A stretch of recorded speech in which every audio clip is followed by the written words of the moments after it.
Welcome, everyone. I think everyone who's going to be here is here.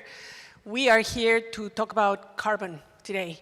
And I've been chatting a lot with my fellow panelists and saying, we need to kind of stop talking about climate change and start talking about achieving carbon balance in our planet, because that is a much more hopeful, inspiring, positive direction that we all can go. So you want to advance, and I'll tell you a little bit about myself. I was born in Mexico, and I'm a biochemical engineer in marine sciences. I studied fisheries many, many years ago and realized that the ocean is in a lot of trouble. Working for many years on how do we save species, how do we rethink fisheries, the conversation around climate change eventually came about, and the realization that the ocean is the most important ecosystem on our planet, and it's one that's severely overlooked. SDG 14 is the most underfunded of all the Sustainable Development Goals. So a huge part of my job is to build a community around understanding that we are all ocean creatures, we live on this planet, and that blue carbon is a very large part of the solution to decarbonizing our atmosphere. The way that we do it is we have an organization called Sea Legacy. We are photographers, filmmakers. The idea is to invite a very large audience of people to come and join the conversation. We do it by lowering the price of entry to photography.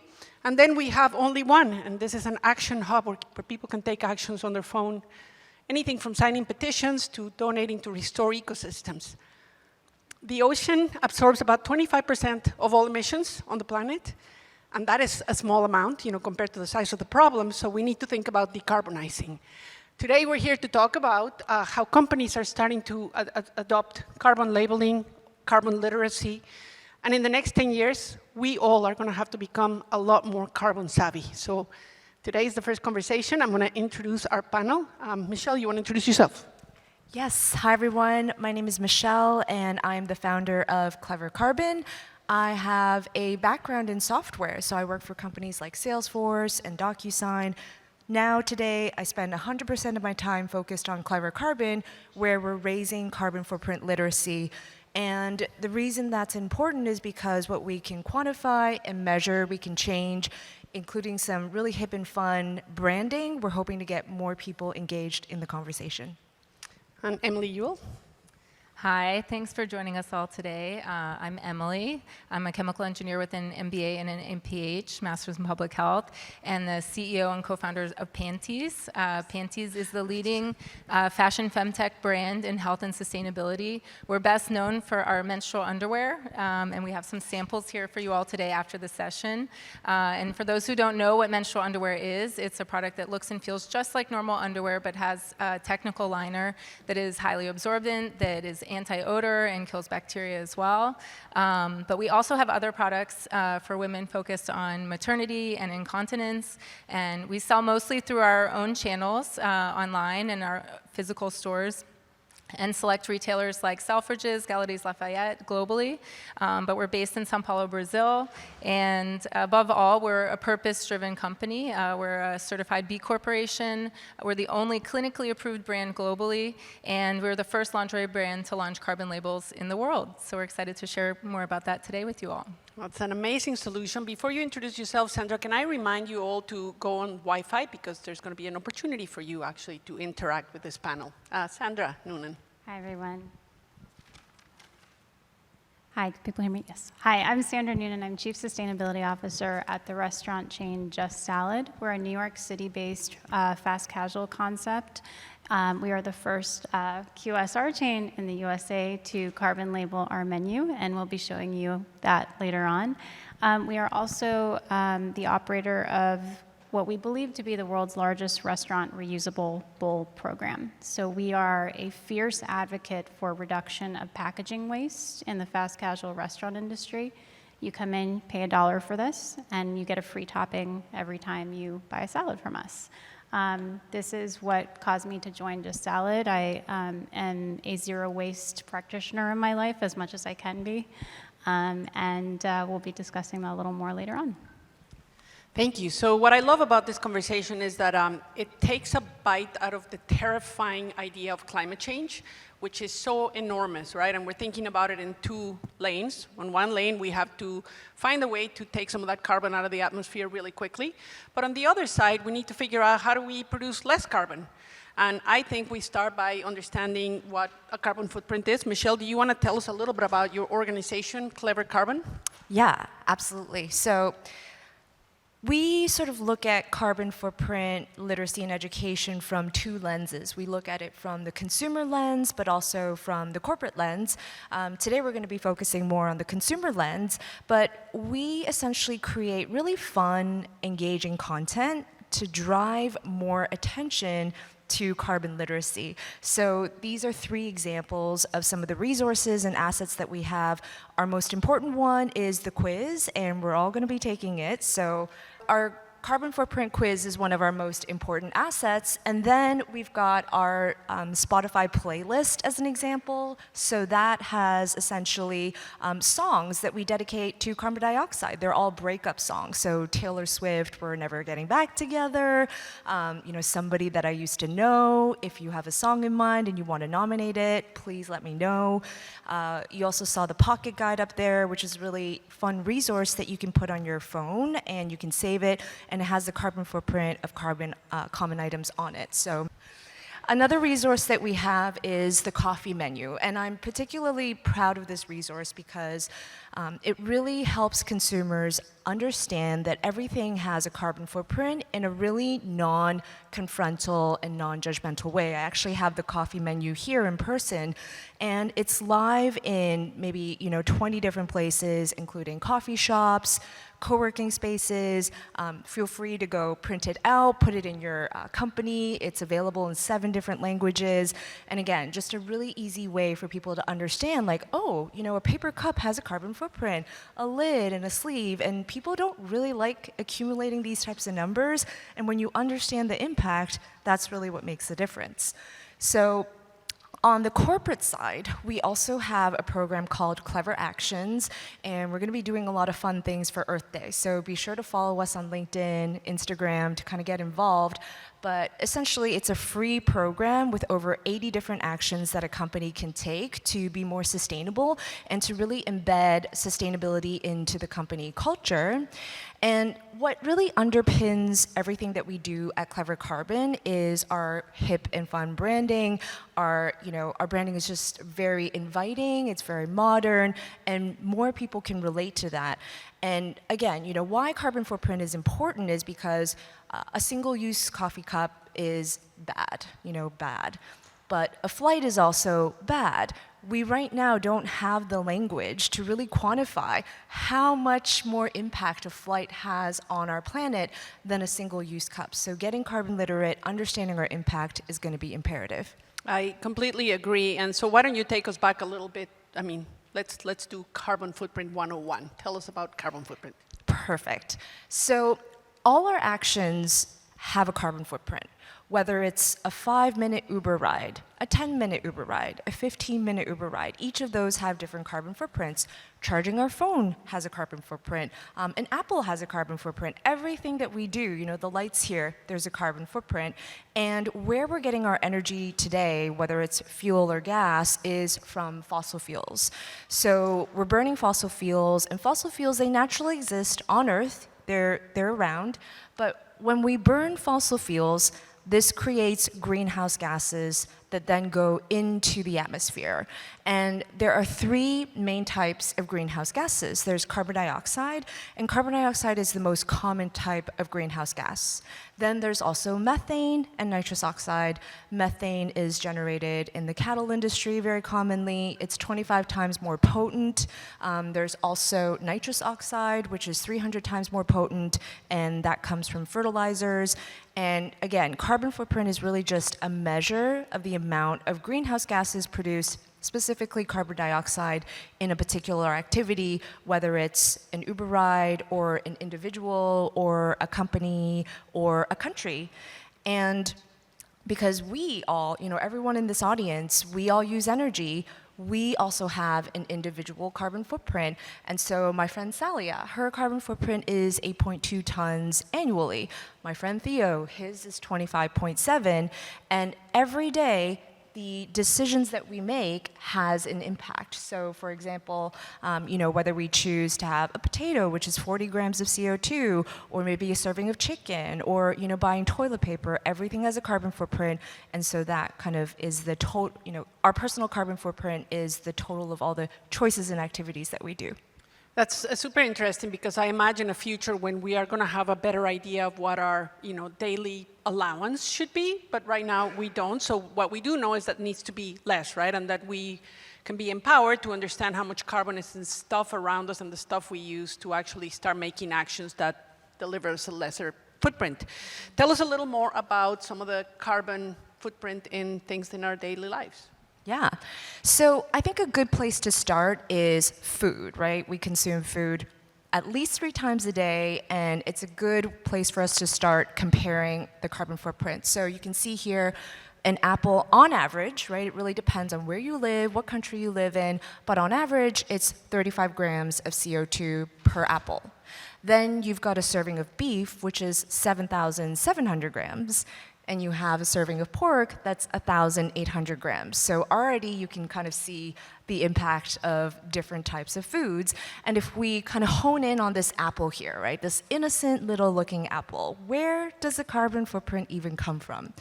So if we look at the life cycle of an apple, first of all, we need to grow the apple. We need tractors, they need fuel that produces carbon emissions. We use fertilizers that produces nitrous oxide. Then we need to harvest, and we often use machinery for that as well, which also has emissions. And then once we harvest the apples, they then need to be stored in a warehouse. Usually it needs to be at very cold temperatures, uses a lot of energy, and then it needs to go to the actual store itself. So we need to transport it from where it's harvested and in the warehouse to the actual retailer. And then at the retailer, there's also emissions there, but it's shared among many different products, so maybe not as impactful. But then it doesn't end there, right? If you eat apple pie, you need an oven, there's pastry involved, so there's a whole other life cycle for that. If you eat it raw, then obviously that's pretty simple on that front, but maybe if you eat dehydrated apples, there's energy in dehydrating the process as well. So doesn't end there, right? When the apple gets tossed, does it go into compost or does it go into landfill? If it goes into landfill, we produce methane, again, which is 25 times more potent. And if we compost it, not only do we reduce the emissions, but then the compost can go back into the land and nourish our new growth of other agriculture items. So you can see here, right, this innocent little apple has such a long life cycle, and there's a lot of carbon along each step, but you can take the same framework and apply it to electronic devices, to apparel, to pretty much anything. So, think about some of the common things that you might buy and sort of where the carbon might come from. So it'd be really useful if there were labels that told us, how much carbon is in stuff, right? And hopefully one day we will get there. But let's start with a rudimentary idea of calculating our personal carbon footprint. Tell us about your quiz. Yeah, would love to. Before I do that, oh, that's right. I wanted to mention that, the annual average carbon footprint of an individual really depends on the country that you live in. So for example, if you live in the UK, the average annual carbon footprint of someone is 8.3 tons, okay, 8.3. If you live in Vietnam, it's 2.1 tons. And if you live in the US, who thinks it's above 8.3? We have a really smart crowd in here. You are all correct. The average annual carbon footprint in the US is 17.5 tons. So again, the country that you come from really dictates your carbon footprint, and this can depend on things like, the energy mix, how much is renewable, the public infrastructure for, taking transportation, are there bike lanes, is there public transportation and trains, et cetera. So we're all going to find out what our carbon footprint is. So if everyone could please take out your phones, scan the QR code, or head over to our website, we are all going to become the first carbon literate crowd at South by Southwest ever. Yes, tweet that. Tweet that. But, as you're taking the quiz, it's really quick. It's just 6 questions. The first question is about your commute. Do you walk or do you take public transportation? There's also an option to do, work from home if that's what you're doing right now. But our commute has a big impact on our carbon footprint. We do it every day. And sometimes we're not in a position where we can take public transportation, but sometimes we are, and sometimes it's, a little bit more inconvenient. But when we know the impact, maybe it's a trade-off that we're willing to make. Flying is another one that's really the biggest impact. So I told you just now that Vietnam is 2.1 tons per person. A flight from New York to Tokyo is 1.8 tons for one way. So just by taking one flight, you already have almost as big as a carbon footprint as one person in Vietnam. So flying definitely has a large impact. Then we have our diet. Then we have, whether we shop a lot, buy things. And then we have our energy at home. Do we have any access to renewable energy? And then you get your results. And if you want to put your first name in, you get a customized badge. So give me a show of hands who's finished the quiz. Okay, great. So if you finish the quiz, you're probably going to be looking at a screen that's similar to this one here. This is our desktop version, so you're probably looking at the mobile version, which is a little bit different. But what you're going to see is your badge. You can pick a color. There's yellow, there's blue, there's pink. And if I can ask everyone in this room to give me a hand, if you can share that on social media, right? You can tap and save the badge and tweet it. Share it on Instagram, on LinkedIn, and get people to take the quiz so that we can get to be a carbon literate society much quicker. Do you want to talk a little bit about your pocket guide? I do. So I'm going to put this up here just one more time. Feel free to scan the QR code for this pocket guide. Again, it's something that you can save on your phone. It has the most common items, and you can favorite it, and it'll be there for easy access.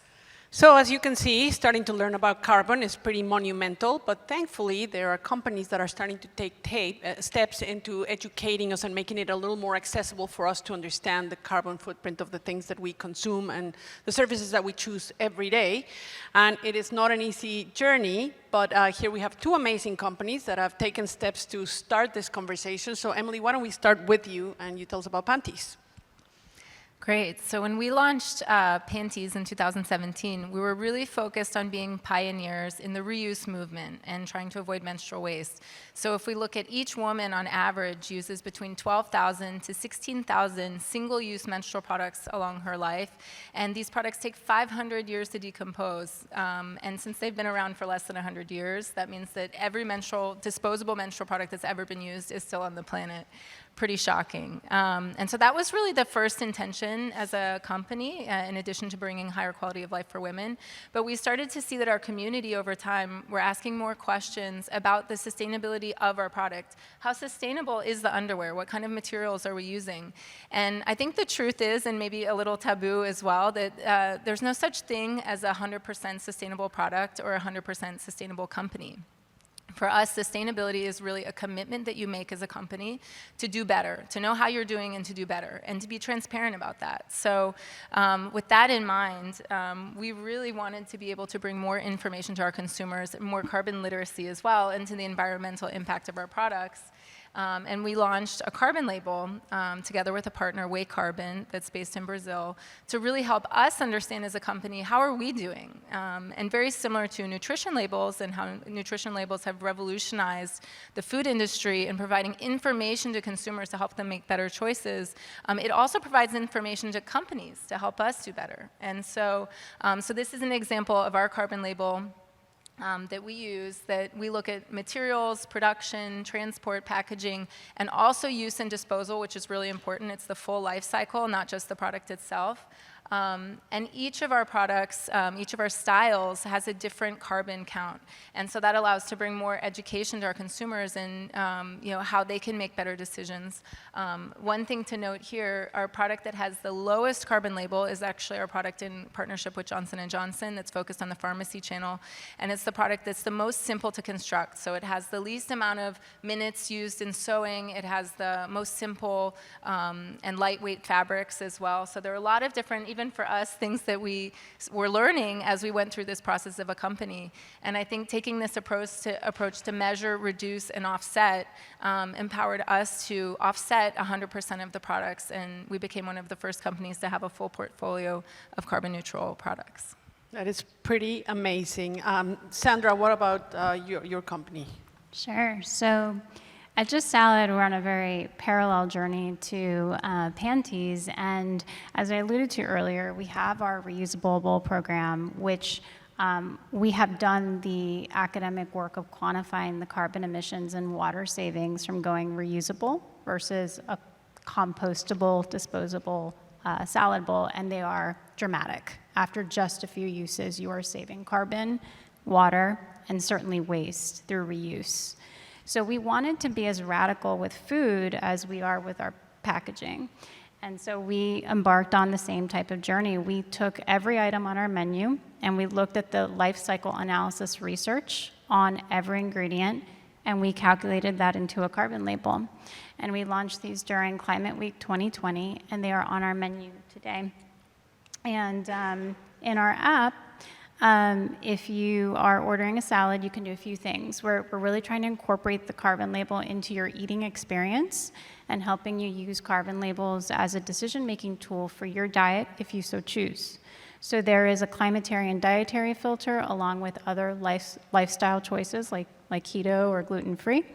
The salad has the calories in the middle screen, and then the carbon footprint next to it. So we are thinking of the carbon label as the new calorie label, or a 21st century version of the nutrition label. We contextualize with some language explaining what it is, and we compare it to a beef patty. So you have some kind of an external food to contextualize that number, because we recognize you don't know what you're looking at. None of us are carbon literate yet. And then on our in-store menu, we also have our earth-friendly salads with the carbon label underneath next to the globe. And we are so excited because, like Pantys, we strive to be third-party certified, and we just partnered with a company named Planet Forward that will be third-party certifying our carbon labels very, very soon. So that's a little bit about us. That is so incredible. You know, ever since I met these ladies, I have completely given up on the latte because I realized it has so much more carbon.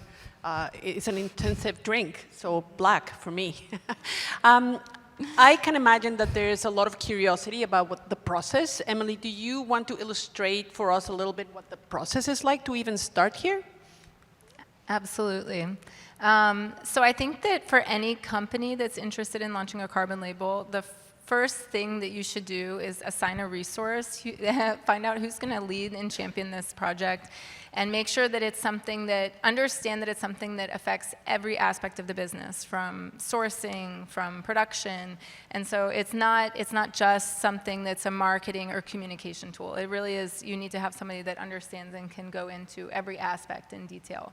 And for us, I mean, we really, I think part of the process that was difficult and challenging is that we needed a lot of very private information from all of our partners. So all of our suppliers of fabrics, elastics, all of our factories where we do cut and sew, we had to go in and really understand, you know, what is your electricity bill per month? And what types of trucks are you using to transport your raw fibers to your dyeing facilities?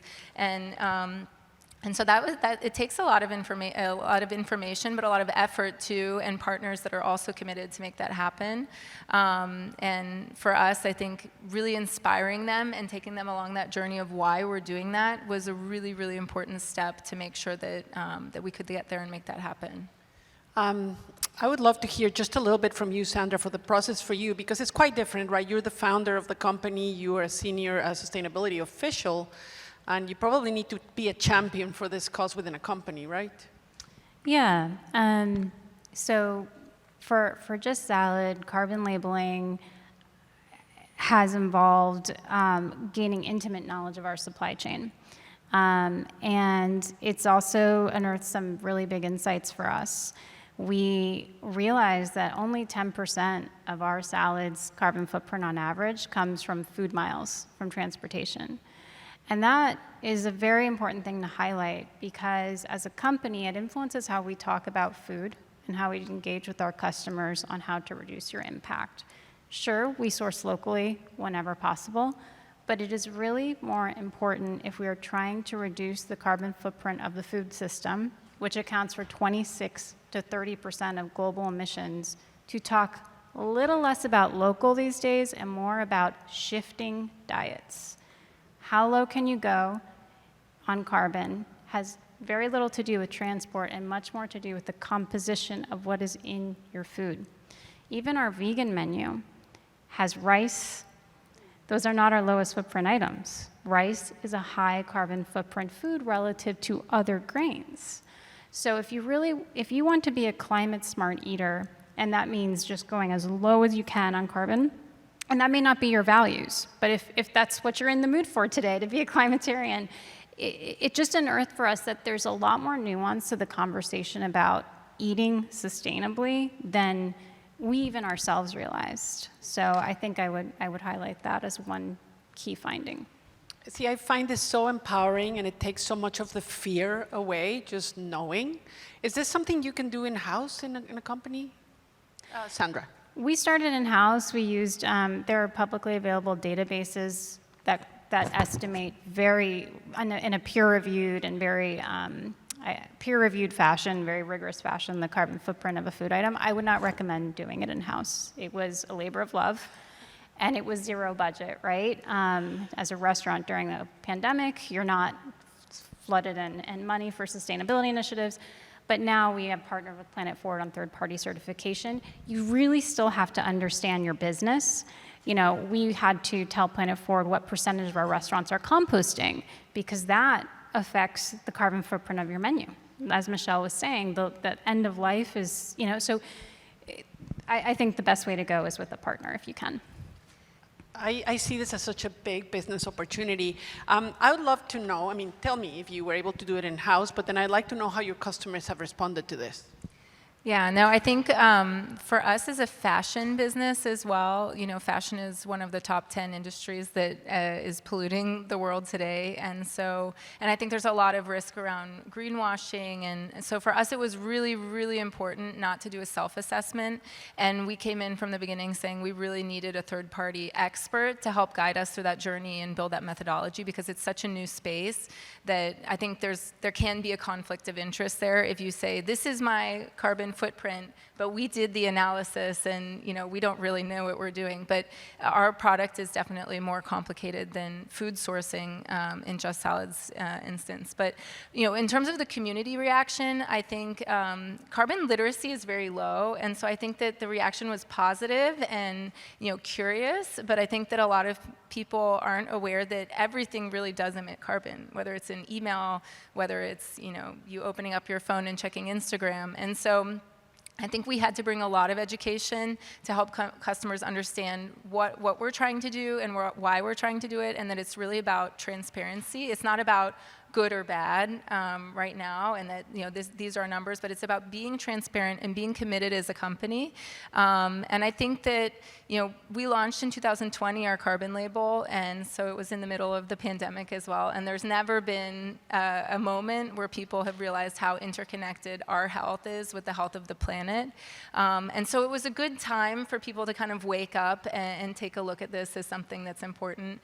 And using a third-party partner as well made it easy for us to promote them and say, you know, we're not the experts, but they are. And so other brands, please do this too. You know, it's not just something that only Pantys can do. We'd like other fashion brands and other restaurants or industries to look at this as something that's really important. I mean, I hope it's going to become a really big competitive advantage. What did your customers say, Sandra? So our customers they see it and they like what they're seeing. They don't always know what they're seeing. So I think that in these early days, it's less about what are your customers saying now and what do you want them to be saying a year from now. And so we're working very hard to gamify carbon labels. I think it'd be really weird to gamify low cal. I'm not into that. But gamifying low carbon, you could have your marketing platform recognize when a customer has eaten a climatarian menu item. By the way, I should clarify, a climatarian menu item is our 6th lowest carbon footprint items. So say that we have a loyal climatarian eater, we could send them a promotion. We could say, thanks, here's $5, come back. We love you. You're our VIP customer because you're eating for the planet as well as for your health. So I think it's gamifying, incorporating marketing where it starts to get really interesting because now you are hitting those double bottom lines of loyalty and real impact. This is so very new. Is there any policy or regulation governing any of this, Sandra? Yeah, I mean, we've looked at that. In the U.S., there's very little right now around carbon footprinting and carbon labeling, but the one thing we've referred to is the Federal Trade Commission's green guides. This is very new to them, so they're counseling to simply, at this time, be really transparent about what is in your carbon footprint label. What is your methodology? What is your process? So we have set up a landing page to explain all that. We try to explain it in the little space we have on our menu. So right now it's just about being really clear about what you've done. I think in the future there's room for a lot more standardization so the customer, the consumer, the people actually have trust. And I think that's where these third-party partners come in. Yeah, I don't know if you want to add anything on the regulation or policy, Emily, but if not, what I would like to know is it feels like carbon labeling is just the beginning, right? It's absolutely not the end of this journey into understanding our carbon.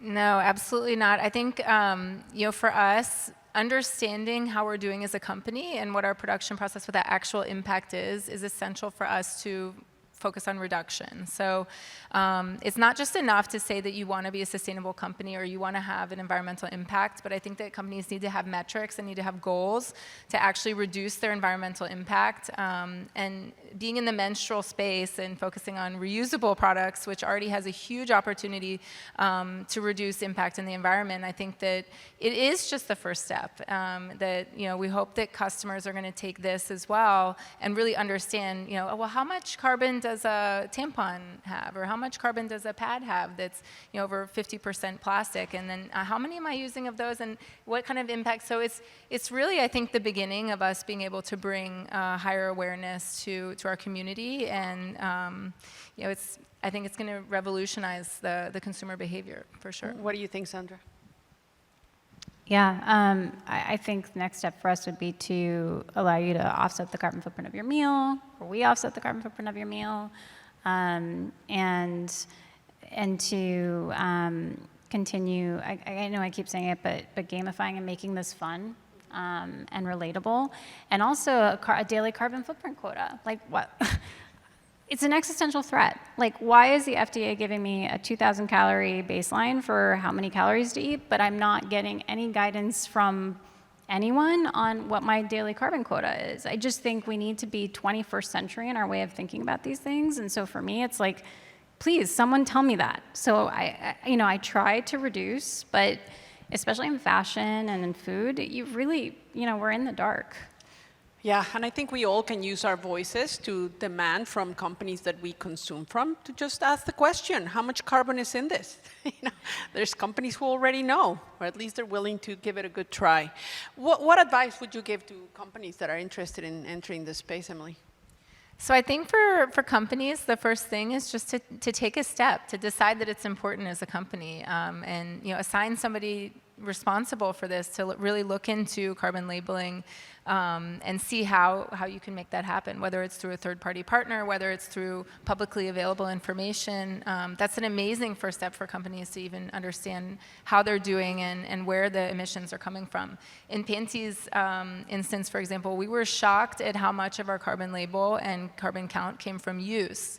And we had customers asking us questions like, why is the use of my product so emitting so much carbon? Well, it turns out that chemical detergents are really bad for the environment, and that's something that we kind of said, okay, maybe that should be hooked back into our R&D process. Maybe we should be launching some type of more sustainable solution there. So I think that that's really, for companies, there's huge insight and potential on the innovation side that's really important. And, to what Sandra mentioned, and I know that, we're all very committed to here, is that it's not about carbon shaming. It's not about making yourself as a company or making consumers feel bad about themselves. It's really about being transparent and empowering us to be on a journey together to be more responsible socially and economically with our choices. And of course, taking a bite out of that anxiety feeling we're all sharing. Sandra, what do you think? What advice would you give to other food companies? I'd say, understand, whether you're a food company or not, read up on your industry to understand what the biggest sources of your impact are. And I would check out some resources like Edgar Food. Like, if you really care about the carbon footprint of food, Edgar Food is a really good resource. And the academic literature, we spend a lot of time understanding, because you don't want to just quantify it, you also want to just tackle it. And we're as a company that composts, we now know that's actually having a very big impact. So that's what I recommend. It's amazing. I can tell you stories about where our food comes from in the ocean and the amount of carbon, how intense it is. Shrimp, for example, not only does it destroy the bottom of the ocean, it also releases enormous amounts of carbon because it disrupts the ocean bottom. Who knew, right? We actually decided against using shrimp in our latest seasonal menu because of the carbon labeling helped us make that choice. Thank you. And at the end of the day, it's us as consumers who have a lot of the power. So what advice can we give consumers, Emily? So I think the biggest thing as consumers that we can do is ask questions. Go to companies or brands that you love and say, do you guys have any idea what your carbon footprint is as a brand, or what this product's carbon footprint is? I think consumers have a huge power to be a part of this movement and to help inspire brands to be leaders and to acknowledge that it's important. And so I think that would be the best thing that consumers can do. What do you think, Michelle? Yeah, and I think it's not about not flying or not doing carbon intensive things. It's about understanding what the baseline is, and flying is really carbon intensive, but can we tell airlines that we care about our carbon footprint, we know we have one, how can you help us reduce and do better? There are already airlines today that use biofuels or fuel efficient aircraft. How can we perpetuate that? And I think also, it doesn't end at carbon footprint. There's waste footprint, there's water footprint. Water is such a precious resource, and we just all take it for granted, and we leave the water running while we're washing our hands. And we ran a corporate challenge a few weeks ago to see which company had the shortest average shower time. And people didn't even know how long their showers was, but when they quantified, they were able to change. So I would challenge you all to find out what your shower time is and reduce it. For sure. So let me see. We have about 10 minutes left, and then we're going to have some time for questions. When we do have questions, we're going to ask you to make them on the microphone so that the ladies can actually record it. But before we go there, what do you think is the future of carbon labeling? Let's start with you, Emily. So I think what Sandra mentioned around standardization is really, really a critical point, because right now you can't really compare carbon labels from one company to another or one product to another. It really has to do with what methodology they were using, what's included in that number, and a lot of that information, it's very hard for consumers to digest. So I think the big question is that standardization going to come from the public sector, like we saw with the nutrition label, or is it going to come from the private sector, like we're seeing with the B Corp movement, which is more of a private but huge movement to create a standardization in terms of accountability and sustainability. So that's a big question that I have. I think it will probably be more on the private sector side, and that's a huge opportunity. If there are any entrepreneurs in the room or anyone that has an interest in leading that, I think it would be huge. And from the company and corporate side, I think tax incentives or credits would also be an amazing way for the public sector to help inspire and incentivize companies to start labeling and reducing. Do you see this becoming a trend in the food industry? It has. After we launched our climatarian menu in 2020 during Climate Week, we saw Panera, somewhat of a bigger company than ours, launch a cool foods menu. So they labeled items on their menu that are a cooler, more climate-friendly meal. So we're starting to see it already in our industry, which is great. That is so great. You know, we live on a planet where anything that's ever lived and anything that's alive today is made of carbon. And we know so little about it. Michelle, what is the future of carbon literacy? I mean, it's really around, who is going to be teaching us about carbon footprint literacy? And, as Emily alluded to, I really think that the private sector has a huge opportunity here, not only with consumer brands, but corporations, right? Who's teaching us about mental health and diversity and fitness? It's companies, and sustainability is absolutely a pillar of employee wellness. So if you're working at a company, you probably are, I would bring this up. How can we weave in more sustainability into the workplace? And, we can have healthier lives, we can have a planet to live on. There are lots of benefits. I really like the idea of having a planet to live on. I'm going to close with a simple reflection. The work that I do is on the other side, the machine called the ocean that absorbs so much of the carbon dioxide from the atmosphere, and it can only do it if it's alive. When you swallow a big gulp of seawater, you think that you're drinking water, but if you looked in a microscope, you realize that it's a living broth. And carbon dioxide is the biggest pollutant on our planet. It's having an enormous impact on the ocean. So an organization like mine, Sea Legacy, on the storytelling, trying to bring a bigger audience into the conversation, and then only one. The issue that we're really trying to solve for is how do we defragment the audience? How do we give a home to people where they can take action, they can feel empowered, where we can have lifestyle challenges that inform people and make this type of information more available. And for our organization, we have about 1 million emailable supporters right now. But I know that a person who cares about a penguin or who cares about a whale probably also cares about their carbon footprint.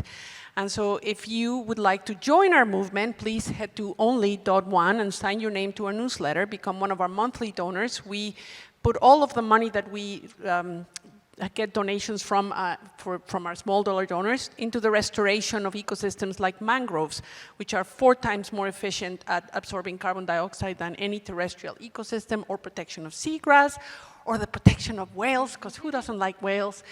And so as we leave this room all feeling a little more empowered, that we can actually start taking a lot more action in terms of understanding our own carbon footprint and then making consumer choices that minimize that carbon footprint every day. I would like to invite all of you to ask us some questions. We are here and very excited to enjoy this conversation. So we have one last slide where you can access some of the resources that we have available for you. Thank you, ladies. You guys are amazing. Thank you. Questions, please. I hope you have many. Hi. First of all, incredible. I had to hold myself back from just being like, woo, woo, the whole time because everything was so good. But my name's Kyla Nakin-Zerby. I lead a company called Planet Forward, which supports Just Salad's carbon labels, and Sandra's my girl. But you guys did such an incredible job of kind of laying out the landscape of what consumers can do and what other companies can do to get started. And I'm curious, when you think about partners in the space, how could other organizations make your lives easier? It seems like there's a lot of things across, the regulatory landscape or building demand for more carbon neutral products or whatever it be. But if you guys were to have like an ask to your partners, what would that be? I think on my side, partners for us could be suppliers, could be partners that provide services to Pantys. We already have surveys that we do with our partners on diversity and inclusion initiatives. That's also a part of the B Corp process. But encouraging them to carbon label. I think that that's something that we haven't done as much. I think that we were so focused on just getting our label out in the beginning. But I do think that that's something that we should start asking of all of the partners that we work with. And I think that that's a really good point, because there's a network effect there too. That by doing that, we then empower them to other brands that they work with, provide that impact. So. Do you have a question? Yes, hi. Well, congratulations for your work. I am Bettina. I have a consulting ESG company, so I work a lot with brands that want to do things. And one of the decisions that's really hard is how you will communicate, because sometimes you have a very tiny space. For example, I work for a beauty company, so the products are really tiny, and you have lots of information to put in this space. And when we do research, let's be clear, consumers, they like, but they really don't make the choice based on sustainability issues, not yet. So how do you choose how to communicate the carbon footprint, and how can you put these inside the products? What's your thoughts about it? Well, you have big menus, Sandra. Well, one of the very deliberate choices we made when we carbon labeled our menu was, number one, the customer is smart. We are going to display these numbers, even though not everyone is going to understand them. That was a very deliberate choice. Some restaurants choose not to do that and just say, trust us, this food is climate friendly. We took the opposite direction. But then we said, let's curate a menu of the lowest carbon footprint items, called that climatarian menu I was explaining earlier about, so that if you don't have time or don't want to understand, you can just click over to that. And we have a little banner on our website. These are our lowest impact items. So we want to be transparent. We want to provide the technical, numerical information, but that's not enough. You have to then, for us, it was that extra step of curating. And people go, climatarian, that's probably good. At least we hope they say that. So for us, it was that twofold thing. Yeah, I think just a compliment, and you guys obviously afterwards can come and take a look at our labels on our products. We have a very clean design aesthetic, and even our designers, when I said I want to put carbon labels on the products, they said nothing else will fit on the product.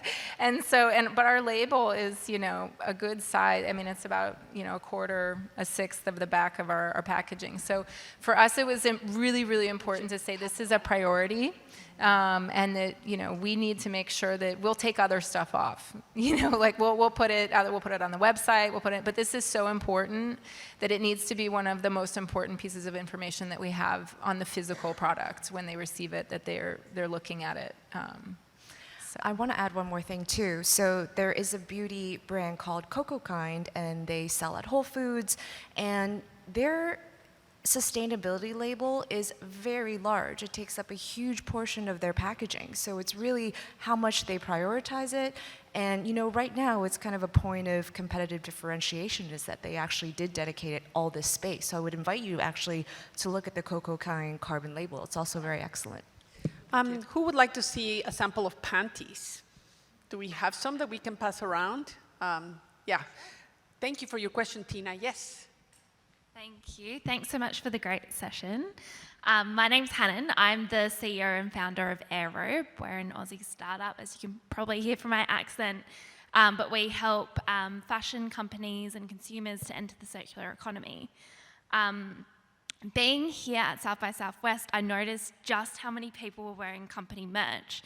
And so just today, me and a couple of founders have put together for Earth Day, which is in late April, something where any company can sort of get on board with us, and they can create some company swag by just preparing a patch that will help put together for you, and which can be then sewn on to, you know, hats, anything, bags, t-shirts. And so, yeah, I would love any of you guys, incredible women, to be involved, but also anyone else in the room.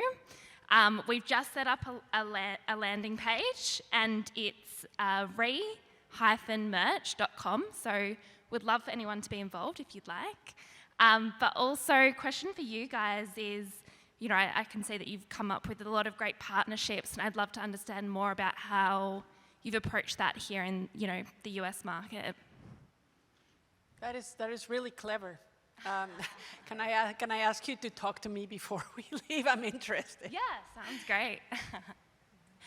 So the question on partnerships, I think when you're doing something brand new, it's a lot of elbow grease and just reaching out. We partnered with the University of Pennsylvania to do a consumer study of how people are reacting to our carbon labels. And they were like, wow, never heard of that. Well we're in.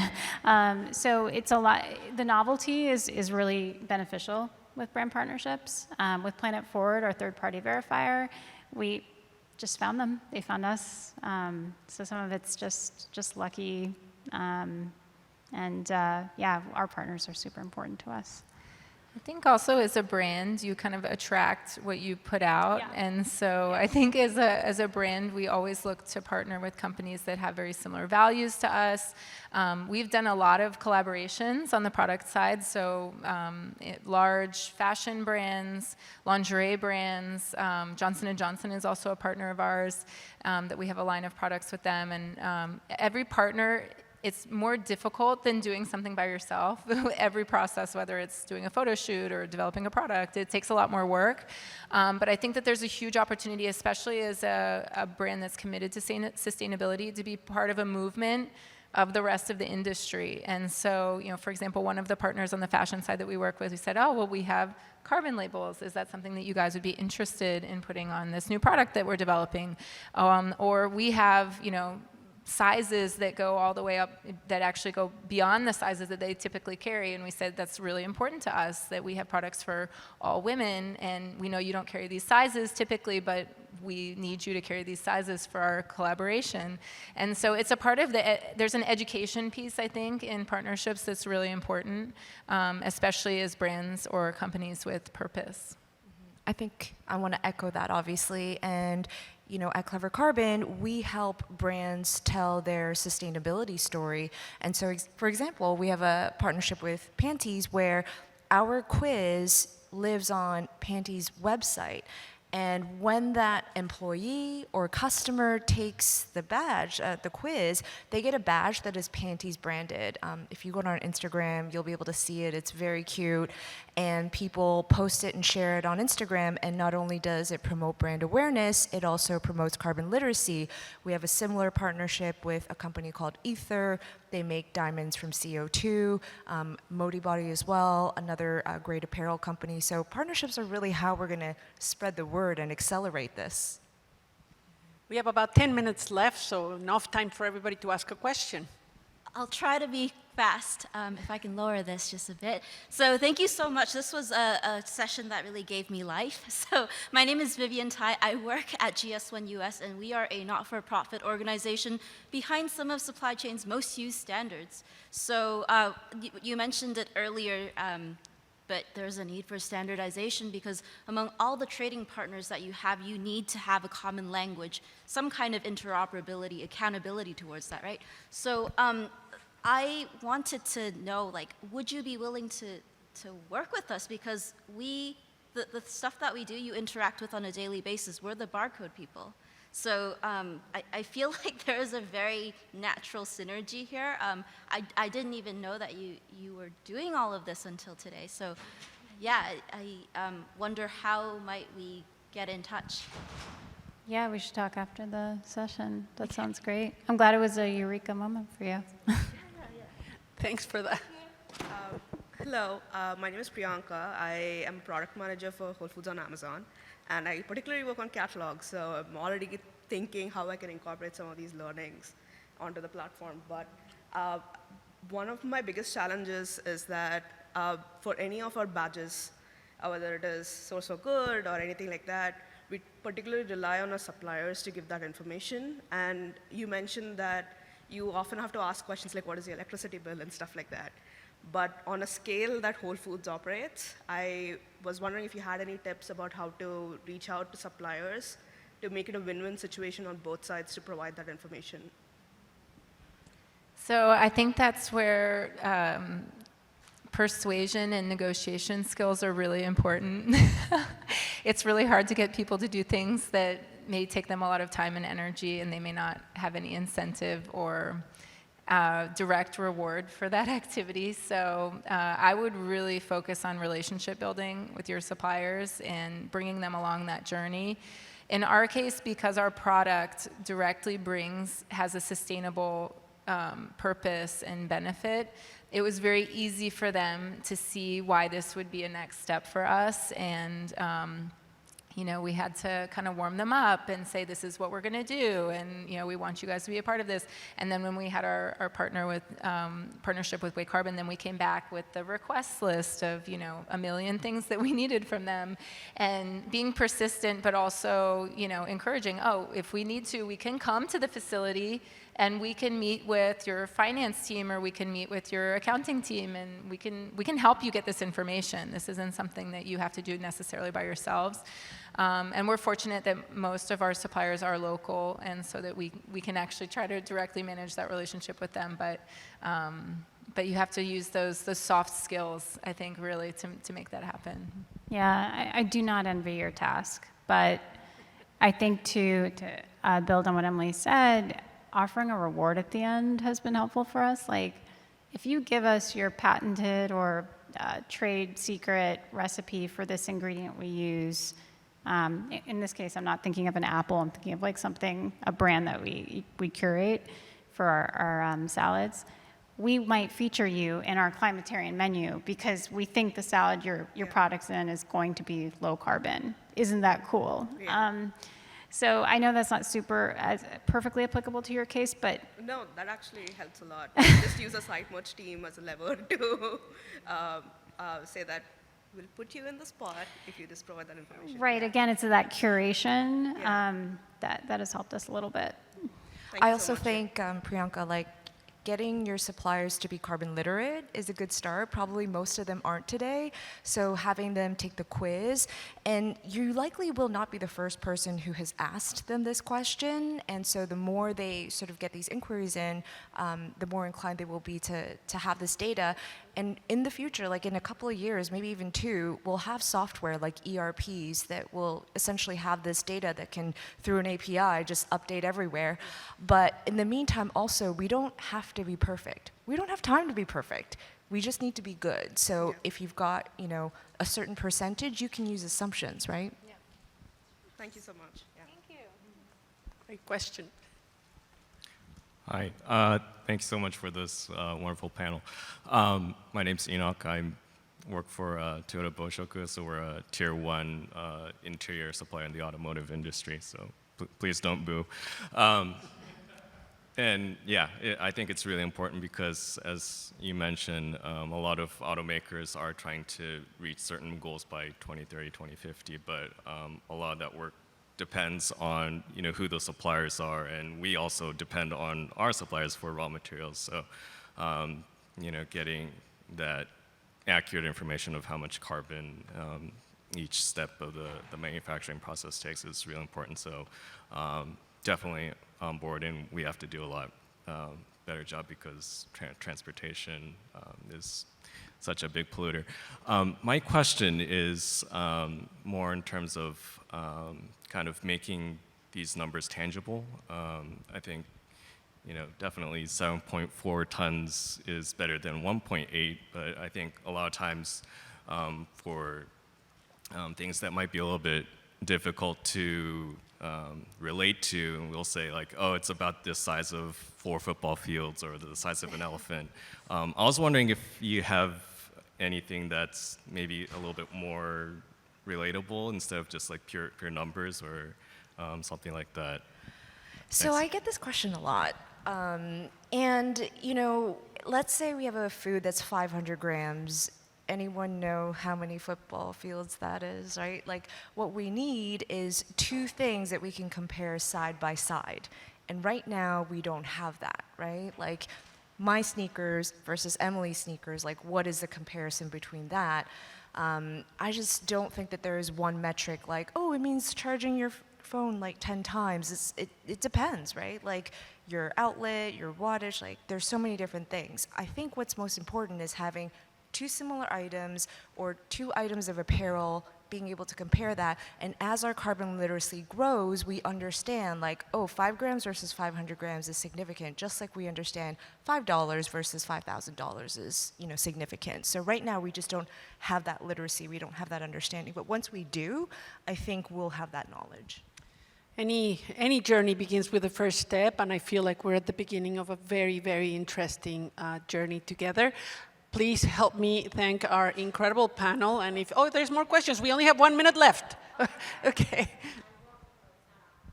Okay. Oh, there. See doesn't matter who I am. You guys are amazing. Thank you so much. Michelle, particularly, are you going to be putting out any guides for industries for, you know, I imagine you're collecting data, and that can also help guide industries with like seeing different standards of these. Do you have any plans for that in the future? Not at the moment, because what we're focused on is just helping people understand that they have a carbon footprint. So the only guide we have today, so to speak, is really just our carbon footprint quiz and our carbon labeling guide. But if you think that there's one that would be helpful, let's chat. Okay. Okay, last question. I love it when we can't finish because we have too much questions. Sorry, yeah, I guess I'm the last question. My question is more, my name is Irina. My question is more around like social, I guess the social aspect. Of course, reducing our carbon footprint is absolutely important, but a lot of times, not all of us can pick a reusable product because a lot of times they tend to be more expensive. I live in Germany, in Berlin, and we have similar products like Just Salad and also like Pantys, but they tend to be on the more expensive side of things.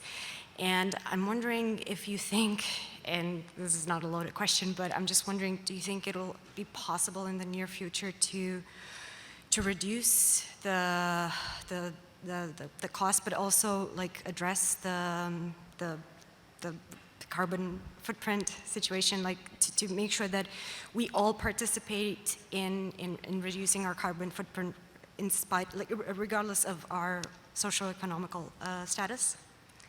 I think this is such an important question because sustainable products should not be luxury products. Sustainable products should be for everyone. And that is something, especially in Brazil, that we're really actively focused on in democratizing our product for everyone. So our product has 100 uses, and if you do the math, it is actually cheaper than using disposable products, but it is an investment. So you have to have the education to understand that you're going to invest up front, and the product's going to pay for itself, and it's going to also pay for itself in reducing waste in the environment.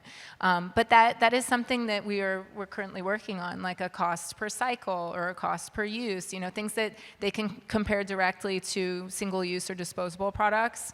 But I am a firm believer, and we're also looking at that on the innovation side in other products that are maybe more attractive to mass market consumer, that are more accessible. And I think, you know, especially in the healthcare industry and food as well, but, you know, health is a multi-trillion-dollar industry, but it's also a human right.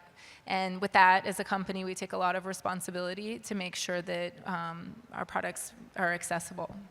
Just real quick, we are about 20% more affordable than our closest competitors.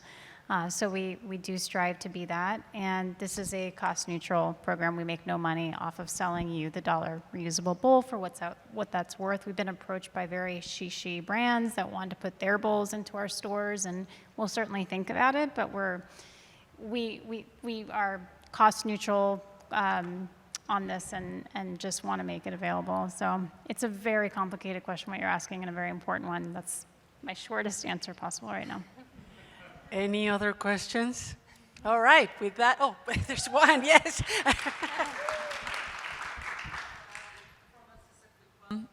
Stephanie Fleury from CNN Brazil. I noticed that you mentioned tax incentives because sometimes we first change our mind, then we change our behaviors, and then we also know that sometimes we change our behavior either is through regulation or money incentives. Then you mentioned tax incentives. Have you heard anywhere, I don't believe in Brazil we have it, but anywhere in the world that we have incentives not only for companies but also to people? I I think right now, no. Yeah, I think that that's something that's we're really just starting carbon labeling for consumer companies, and that's a maybe more distant goal or objective. But I think there's a huge opportunity there, especially in Brazil, where the taxes are very high and very difficult for companies and startups. So I think it could be a huge opportunity.